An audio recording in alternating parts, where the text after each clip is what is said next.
Messieurs les députés qui sont présents, qu'est-ce que vous avez le plus besoin aujourd'hui? Aujourd'hui, on a besoin de convaincre.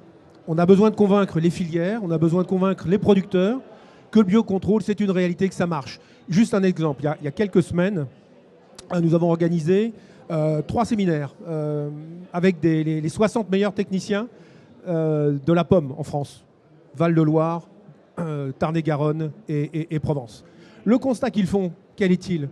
On va prendre un exemple, le puceron cendré. Le puceron cendré, en bio, ce n'est pas un problème. En conventionnel, c'en est un. Pourquoi? Eh bien parce que les bio utilisent certaines solutions qui commencent d'être utilisées, mais trop peu encore, par les conventionnels.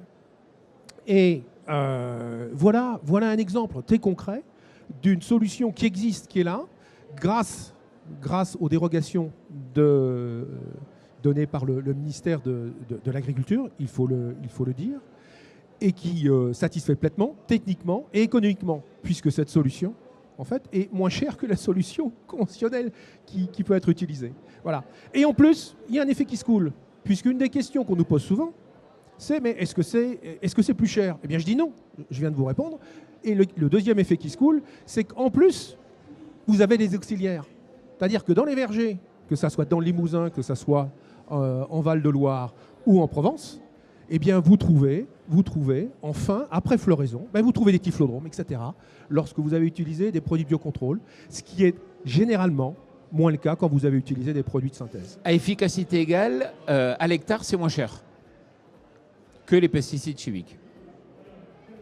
Dans un certain nombre de cas, oui. Très clairement. De quoi avez-vous besoin encore dans l'utilisation Flora? Non?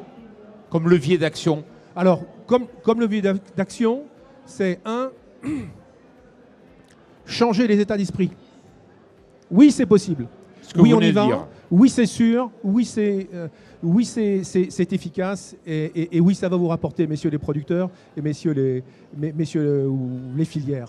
Deuxièmement, faire en sorte que l'agence sanitaire française lève un certain nombre de freins. Est-ce qu'il est normal qu'un produit contre la tavelure soit homologué dans les 26 pays de l'Union et soit depuis 12 ans en dérogation en France? Je pense que la réponse est dans la question. Et troisièmement, c'est lever effectivement les freins au niveau européen.